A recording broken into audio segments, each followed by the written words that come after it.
आपल्या सोबत आहेत राष्ट्रवादीचे वरिष्ठ नेते माजी मंत्री धर्मराव बाबा आत्राम. बाबा, शेतकऱ्यांच्या मुद्द्यावर चर्चा अपेक्षित आहे या सभागृहामध्ये. तुम्ही विदर्भाचे मोठे नेते आहात, काय सांग?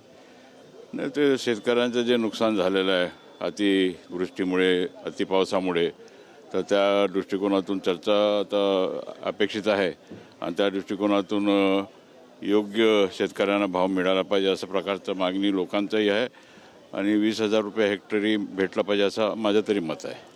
भाजपचे आमदार चरणसिंग ठाकूर यांनी एक आरोप केलेला आहे की अजितदादा गेल्या 4.5 महिन्यापासून माझ्या फाईलवर सही करत नाही म्हणून.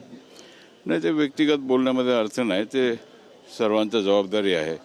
ज्याप्रमाणे इंडिपेंडंट फाईल असं काय दादा काढत नाही, सगळ्यांचं जे कामं असतील त्या सगळ्यांचं कामं दादाकडून होत आहेत. महायुतीचा निर्णय झाला की तिन्ही पक्षांनी एकत्र निवडणूक लढावी म्हणून. विदर्भात काय पोझिशन?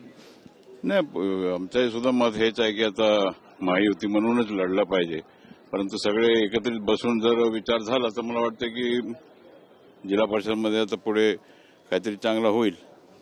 मंत्र्यांच्या कामांचं मूल्यमापन व्हायला पाहिजे, रिशेफलिंग व्हायला पाहिजे असं वाटतं का तुम्हाला?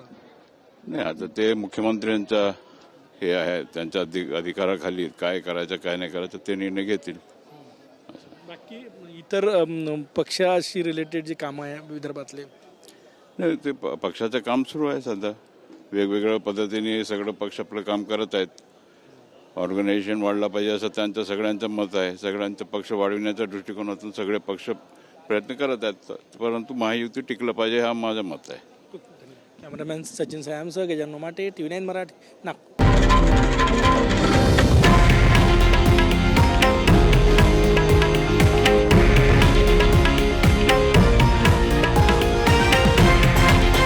हे आहे देशातील नंबर 1 न्यूज नेटवर्क आणि आपण पाहत आहात TV9 मराठी, एकमेव.